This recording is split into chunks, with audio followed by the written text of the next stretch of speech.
পুরুষকে কেউ কখনো ভালোবাসেনি। ভালোবাসে তার যোগ্যতা, তার সফলতা, তার সামর্থ্যকে। কিছু মানুষ ভালোবাসতে জানে কিন্তু মূল্য দিতে জানে না। ভুল করতে পারে কিন্তু ক্ষমা চাইতে পারে না, কারণ তাদের শিক্ষা আছে, বিবেক নেই। নিকৃষ্ট পাপী ওই ব্যক্তি যে অন্যের দোষ খুঁজতে গিয়ে নিজের মূল্যবান সময় অপচয় করে। অন্যের মুখে শোনা কথা তাড়াতাড়ি বিশ্বাস না করাই ভালো, কারণ সত্যের তুলনায় মিথ্যা দ্রুত ছড়িয়ে পড়ে। কি ভাবছেন মানুষের উপকার করলে মহান হবেন? ভুল ভাবছেন। স্বার্থের দুনিয়া, কাজ মিটে গেলেই আপনাকে ভুলে যাবে। কুকুরকে উপকার করেন, দেখবেন রাত জেগে আপনার বাড়ি পাহারা দিবে। আর মানুষকে উপকার করেন, দেখবেন সব থেকে মোটা বাঁশটাই আপনাকে দিবে। যখন বন্যা আসে তখন মাছেরা পিঁপড়েদের খায়, কিন্তু যখন জল শুকিয়ে যায় তখন পিঁপড়েরা মাছেদের খায়। জীবন সকলেই সুযোগ দেয়, শুধু সেই মুহূর্তের জন্য অপেক্ষা করতে হয়। যে ঘরে মেয়ের মা বেশি চালাক, সেই ঘরের মেয়েরা স্বামীর সংসার করতে পারে না, এবং মায়ের চালাকির কারণেই মেয়ের সংসার ভেঙে যায়। এটাই প্রমাণিত। যদি তুমি খারাপ পরিস্থিতিতেও হাসতে পারো, তবে তুমি জিতে গেছো। যন্ত্রণা দেখে পালিয়ে যেও না। একদিন যন্ত্রণাই তোমার জীবনের বড় শিক্ষক হবে। পতন তোমার তখনই শুরু হবে যখন তুমি তোমার উন্নতিতে সাহায্যকারীদের অস্বীকার করা শুরু করবে। যাদের কাছ থেকে অল্প বেশি উপকার বা সাহায্য পেয়েও অস্বীকার করবে, তোমার পতন অনিবার্য, শুধুমাত্র সময়ের অপেক্ষা।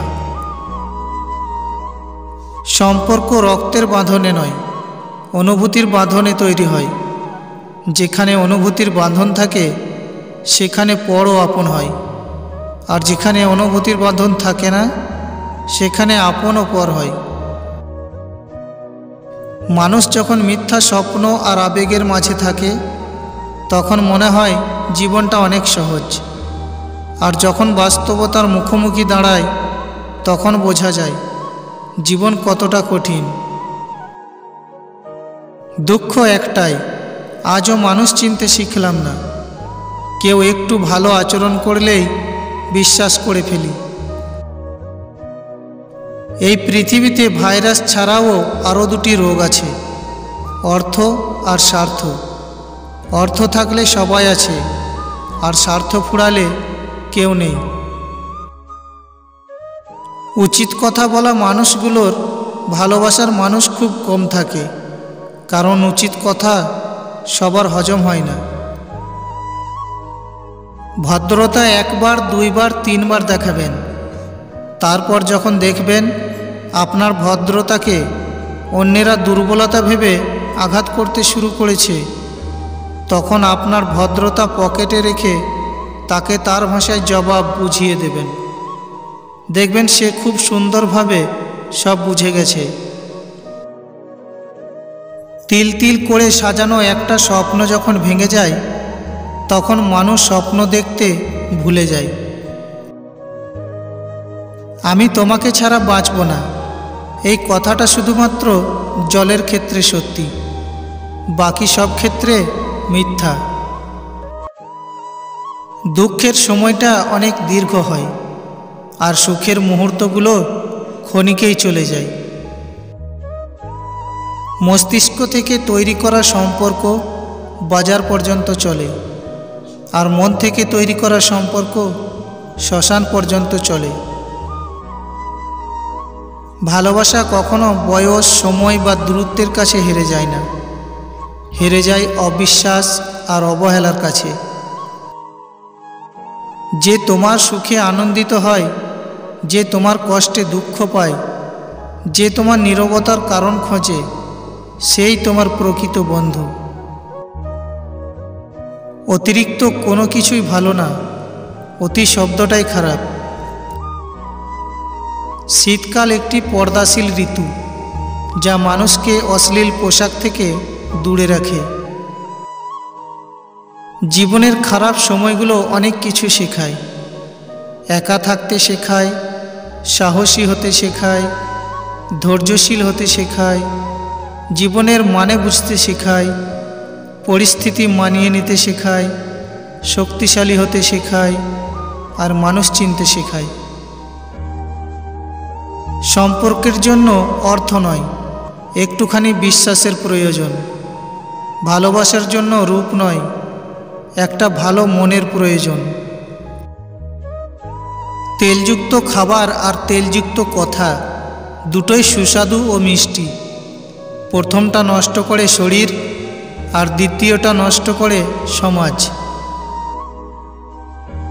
নিজের জন্য সেদিনই বাঁচতে শিখবে, যেদিন কারোর সাথে বেঁচে থাকার স্বপ্নটা আর থাকবে না। সমাজে দুর্নীতির জন্য শুধু মন্দ লোকের অনাচার নয়, ভালো মানুষের নীরবতাও দায়ী। বেশিরভাগ বাবা মায়ের ক্ষেত্রে কষ্টের পর যখন সুখের সময় আসে, ওনারা হয় অসুস্থ হয়ে যান, নয়তো দুনিয়া ছেড়ে চলে যান। মানুষ কখন আপনার হিংসা করে জানেন? আপনার উন্নতি দেখে, আপনার খুশি দেখে, আপনার সুখ দেখে, আপনার ইনকাম দেখে, আর খুশি হয় শুধুমাত্র আপনার কষ্ট দেখে। বেশি চালাক মানুষের সমস্যা একটাই, তারা মনে করে তারাই সব বুঝে, কিন্তু আপনি যে তার চালাকি বোঝেন সেটা তারা বোঝে না। যদি কেউ তোমাকে মূল্যায়ন না করে, তবে তার কাছ থেকে নিজেকে আড়াল করে নেওয়া ভালো। ভেবো না তুমি মূল্যহীন, আসলে তোমাকে মূল্যায়ন করার ক্ষমতা তার নেই। বিশ্বাস খুব ছোট্ট একটা শব্দ, এটা পড়তে 1 সেকেন্ড সময় লাগে, ভাবতে কয়েক মিনিট লাগে, বুঝতে কয়েক দিন লাগে, আর প্রমাণ করতে করতে সারাটা জীবন লেগে যায়। মানুষকে ঠকিয়ে আজ যতই মজা নাও না কেন, সঠিক হিসেব তোমাকে একদিন এই পৃথিবীতেই দিতে যেতে হবে। আজ পর্যন্ত কেউ ছাড়া পায়নি, আর পাবেও না, কারণ প্রকৃতি তার আপন গতিতে প্রতিশোধ নেয়। চাইলেই তুমি তোমার ভবিষ্যৎ পাল্টাতে পারবে না, কিন্তু তুমি চাইলে তোমার অভ্যেস পাল্টাতে পারো, এবং নিশ্চিতভাবে তোমার অভ্যেস ভবিষ্যৎ পাল্টে দেবে।